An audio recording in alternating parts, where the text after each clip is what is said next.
Morjesta vaan, nyt on 26. päivä 8.2025. Ollaan Itäkeskuksessa Helsingissä, Itäkeskuksen Tulova-väylien yhdyskuntia. Käydään läpi, kerätään siis hunaja pois näistä pesistä. Tiivistetään nämä yhdyskunnat kahdelle osastolle. Onpa kitannut tiukkaan kiinni. Ja sen jälkeen, niin, kun on tiivistetty, niin annetaan muurahaishapotus, joka on mehiläisen tätä varroa punkkia vastaan. Ja kattokaa, aika hienosti tulee hunajaa, vaikka ollaan täällä Helsingin keskustassa. Mehiläiset kun lentää 3 kilometrin säteellä täältä, ne kyllä löytää luonnon parhaat antimet, ja vaikka tässä on liikennettä ja ihmisiä, niin ei ne mitään hölmöläisiä ole, ne osaa kiertää. Laitetaan vähän savua ja aletaan katselemaan, että onko nämä mehiläiset ollut ahkeria niin kuin noin muut. Eli tosta lähtee, katsotaan hunajaken, ui jumaleissa, kattokaa minkä näköistä. Kaupungin puutarhurit on kuule saanut hyvät ahkerat työmiehet näistä. Aivan täydellisen näköistä hunajaa. Se on hunajaa siinä missä muutkin, mutta aivan täynnä toi kenno. Ei tällainen kynänisko meinaa jaksaa nostaa näitä kehiä tuolta. Tässä on vähän kevyempi, mutta sekin on ihan täynnä. Kattokaa. Mehiläisellä on tosiaan, niin kuin mä oon sanonut jossain aikaisemmissa liveissä, niin kun joku on miettinyt, että joo, että kun nämä mehiläiset on tässä kaupungissa, missä on ihmisiä ja paljon liikennettä, niin mehiläisellä on monta sataa kertaa tarkempi hajuaisti kuin esimerkiksi, ja karhulla on todella tarkka hajuaisti. Eli silloin tuossa mehiläisellä on tuntosarvissa tuhansia se molekyylitasolle erottuvia aistinsoluja, jolla se aistii pienetkin epäpuhtaudet, eli se ottaa vaan parasta mitä löytyy. Täysin puhdasta, vaikka se on täällä kaupungin keskellä tää hunaja. Ja se osaa väistää kyllä liikennettä, ja sehän mehiläistä ei kiinnosta pätkän vertaa. Että se on, mehiläinen on medenimi, ja kattokaa minkälaisia mötkäleitä täältä tulee. Otetaan poika kotiin. Hirveä läski. Nyt alkaa tulee jo voimasanoja. Aivan mahtavaa. Tällaista tää on. Tää mehiläisen hoito on kyllä kivaa hommaa. Kattokaa minkälaisia täältä tulee. Aivan täydellistä hunajaa. Ai että näyttää hyvältä. Sitä kuule moni aloitteleva mehiläisen hoitaja ihmettelee, että miten voi saada tällaisia kennoja täältä. No parveilu on estetty. Se on sillä tavalla tehty, että näillehän me tehtiin se dynamiikan tasaus, ja ei sitä huvikseen tehdä. Kannella tuo raskaita laatikoita. Tässä on se lopputulos nyt sitten. Ei lähde parvia, yhdyskunta on valtavan kokoinen, ja hunajaa tulee niin paljon, että sellainen kaveri, joka aloittelee mehiläisen hoitoon, niin näkee unta vaan tällaisista. Ja nämä kikat, mitä näiden mehiläisten kanssa tehdään, ne on tosi pieniä. Ne ei ole mitään se ei vaadi mitään professoria, mutta ne täytyy tehdä. Ja mehiläispesiä täytyy hoitaa, muuten ne ei tuota yhtään mitään. Kattokaa, hunaja oikein valuu täältä. Kyllä on niin mahtavan näköistä, että tekisi mieli lausua runoja, mutta kun en osaa. Tai laulaa, en se osaa sitäkään. Hui. Otetaan kenno siihen pötköttämään. Ui, ja tuolla näyttää ihan samanlaiselta, kun tässä jatketaan tätä riviä tonne alaspäin. Kattokaa nyt, ihan ääriä myöten täynnä, ja hunaja vaan valuu. Maailman paras hunaja. Suomesta mistään muualta et löydä niin hyvää hunajaa kuin Suomesta. Kaikkialla muualla on ilmasto sellainen, että siellä voidaan syöttää lämpimissä maissa hunajaa tai sokerista hunajaa, mutta Suomessa sitä ei pysty tehdä, koska mehiläinen vaihtolämpöisenä hyönteisenä pystyy ottamaan sokerilientä vastaan ainoastaan lämpimien kausien aikana. Nyt meillä on ihan viimeinen hetki nyt ottaa hunaja pois pesistä ja laittaa talvisyöttö, koska lämpötila on tälläkin hetkellä 16 astetta. Eli se pelastaa tämän yhdyskunnan talviruuan, että tulee yli 16 astetta lämmintä. Eli mehiläinen ei pysty ottaa nestemäistä ruokaa vastaan, jos ei ole tarpeeksi lämmintä. Eli mehiläisen täytyy pystyä myös kuivaamaan se ottamansa talviruoka. Kyllä tää on mukavaa tää mehiläisen hoito. Keskellä kaupunkia. Tällaisia rötköjä. Mä voin sanoa, että jos ei joku osta, mä saisin nämä myytyä niin kuin tänään illalla kaikki.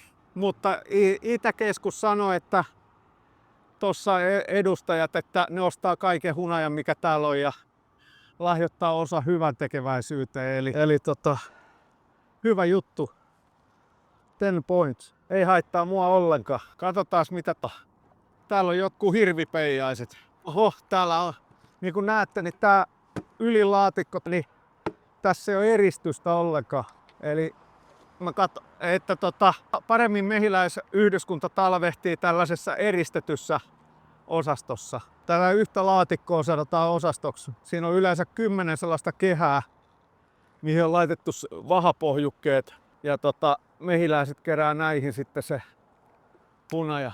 Ja me ei täältä kerätä kuin noin aivan täydet kennot pois. Aivan täydet kennot pois. Ja tässä on sitten niille mehiläisenhoitajille, jotka ihmetteli, että miten tolleen noin voi tollaista dynamiikan tasausta.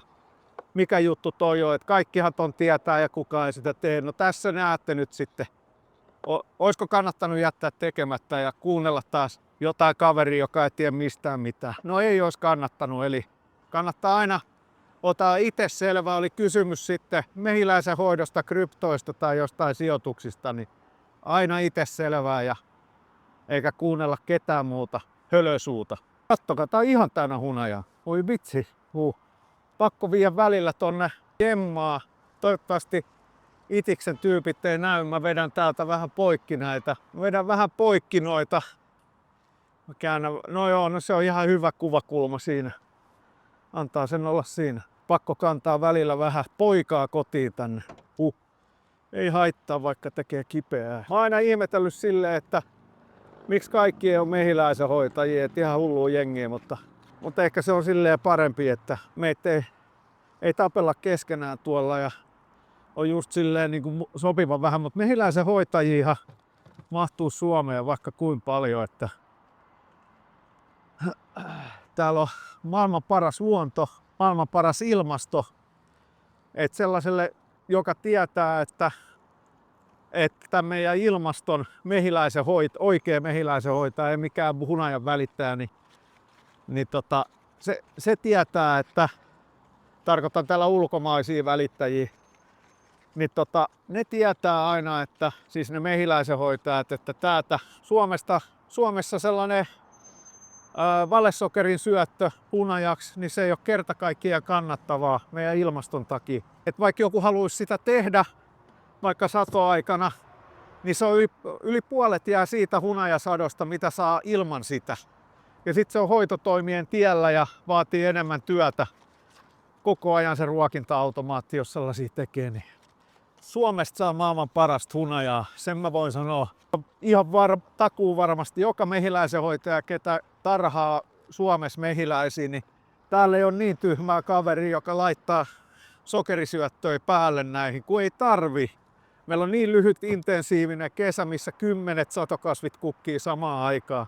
Tällaista ei ole muualla tuolla etelämässä. No Ruotsissa on ja Norjassa, mutta ei siellä ole paljon mehiläisille laitumiikaan niin kuin tää Suomessa. Sen takia meillä on tässä Uudellamaalla, Helsinki, Espoo, Vantaa, Tuusula. Täällä meillä on noin 200 yhdyskuntaa ja sitten meillä on Kouvolassa, Huhdasjärvellä, niin siellä meillä on sitten näitä yhdyskuntia 100. Eli sellainen vähän vajaa 300 mehiläispesää. Ja me hoidetaan Julin kanssa kahdestaan, eli mun puolison kanssa kahdestaan nämä mehiläispesät. Paitsi sitten, että mä teen päivällä täällä hommia, kun Juli tekee vähän muitakin töitä. Mutta tää on mukavaa hommaa. Kattokaa, kun se oikein kiiltää tolleen kelta-oranssina aurinkoa vasten. Tälleen näin. Ja tää, mikä meillä on tää kehäkoko, tätä sanotaan kehäksi, hunajakehäksi tätä, niin tää on sellainen, että tätä kutsutaan Langstroth-standardiksi. Tää on isoin kehäkoko, mikä meillä on. Itse asiassa se pienempi Farrar on saman standardin pienempi kehäkoko. Mutta jotkut sanoo sitä, että kun ei jaksa kantaa niitä laatikoita enää mihinkään. Sitten kun näitä on toi yksi laatikko täynnä, niin ne käyttää sitä Farrar pienempää kokoa, 1/4 Langstrothi. Niin mutta eihän nämä paina mitään, kun nämä vie tälleen yksitellen. Nämä on joku 4-5 kiloa kappale. Tälleen kun ne on ihan täynnä. Eihän tollasta heittelee niinku pikkurillilläkin. Mihin mä nyt jätin sen työkalun? Kuka sen työkalun vei?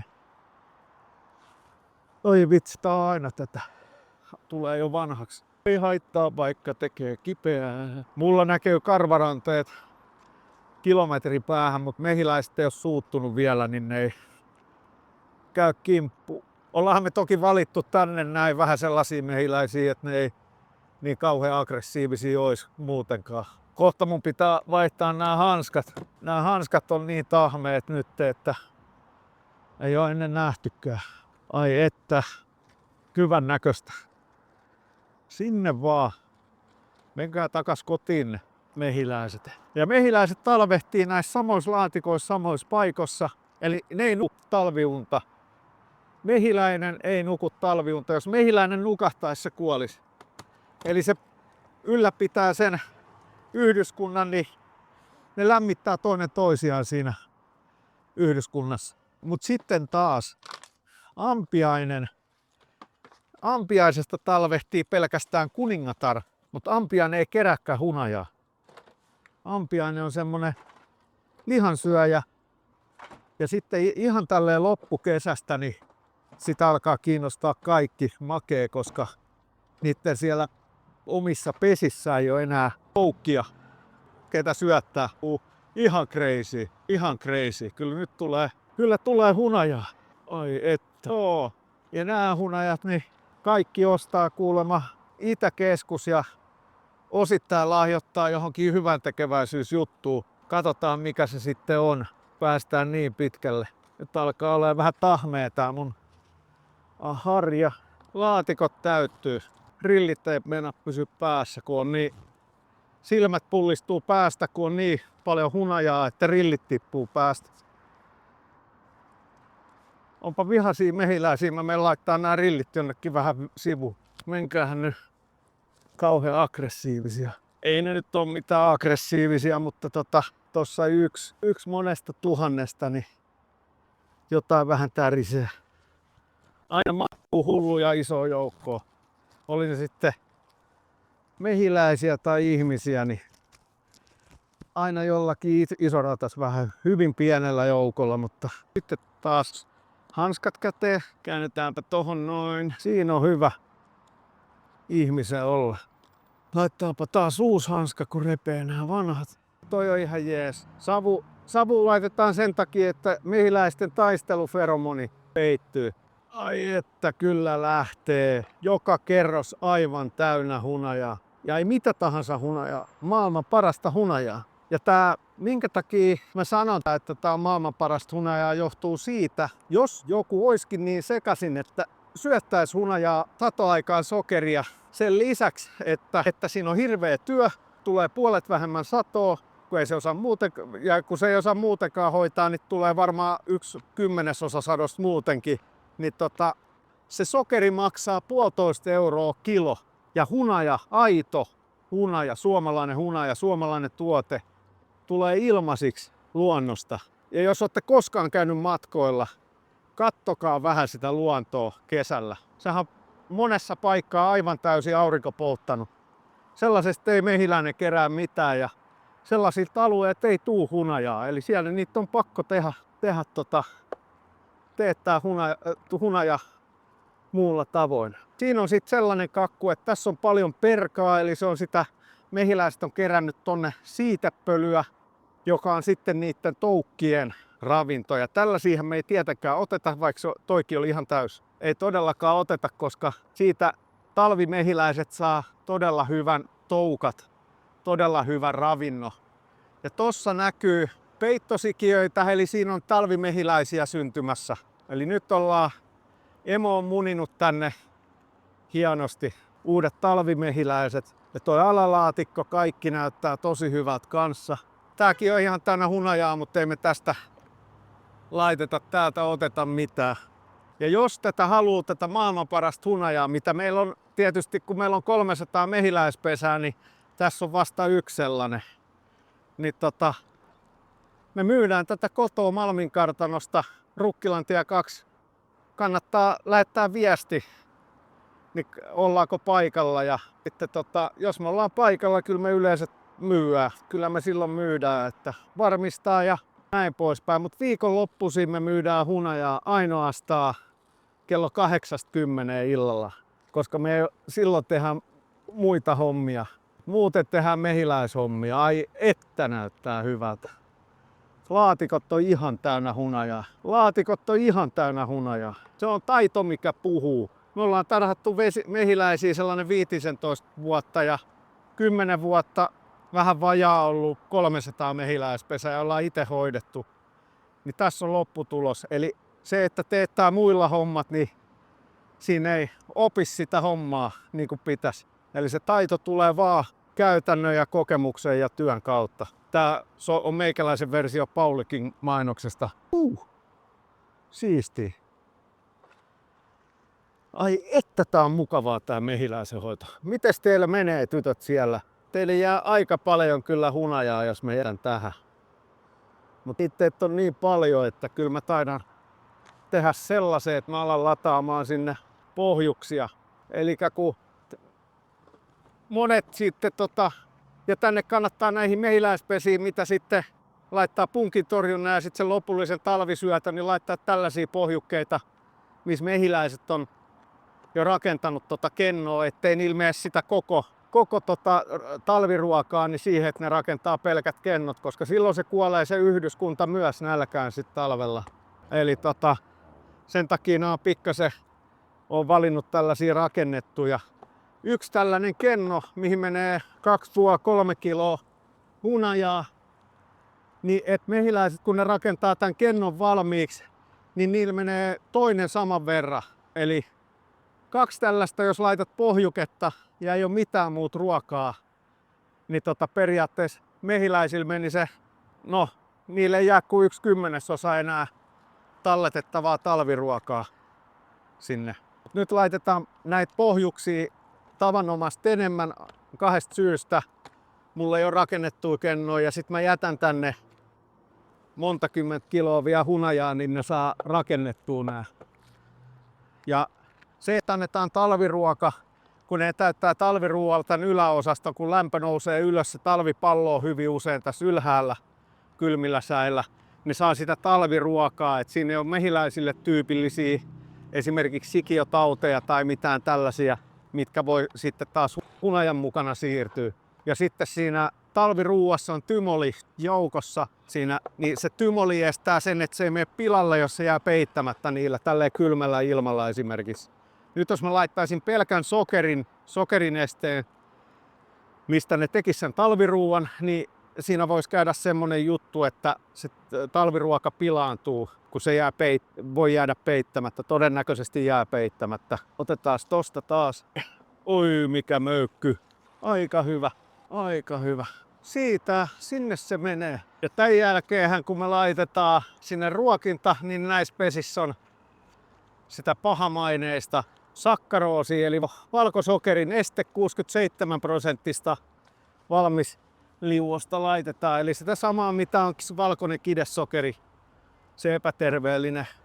Tämähän loppuu hitto kesken multa nää lootat täällä. Alright, nyt laitetaan vähän sivuun noin muut härpättimet. Sitten laitetaan tällainen se muuraishappo. Tää muuraishappo teho Varroa Destructor-punkki, joka oli se mehiläisen ihan ikioma punkki, se ei ole ihmisen punkki. Ja sitten sisuspunkki on tää sama juttu, eli tää on muuraishappo, eli se tappaa sen punkin sieltä, jos sitä on. Sitten seuraavaksi laitetaan ruokinta-automaatti, ja sitten siihen kipataan talviruoka. Ja seuraavan kerran näitä availlaan keväällä. Eli siellä on punkin torjunta nyt ja talviruoka ja hunajat on viety pois. Ja tää talviruoka kuluu kokonaan tuolta kaikki, kun se tulee noihin yläosastoihin, niin talven aikana. Noin, let's go. Hyvät näyttää. Tästä oikein noi ei innostu tosta. Tai ne on jo innostunut, mutta enempää. Sitten tässähän me laitetaan seuraavaksi puokolevy. Tää on periaatteessa vähän niinku tämän koko systeemin keuhkot. Otetaan mehiläiset, osaa uida luonnostaan, niin otetaan ne pois täältä. Noin, ja sitten viimeinenkin sieltä tulee pois. Se ei jää sinne loukkoon. Katto! Oho, vähän täytyy asemoida vielä. Vähän täytyy asemoida tätä, ettei ne pääse tonne. Noin. Se olisi siinä. Laitetaan vielä liinalla kiinni, ettei tuuli heitä kattoa pois paikaltaan. Sitten ylimääräiset laatikot ja kannet pois. Se alkaisi olla vähän niin kuin siinä. Jaha, sitten viedään uuteen lokaatioon.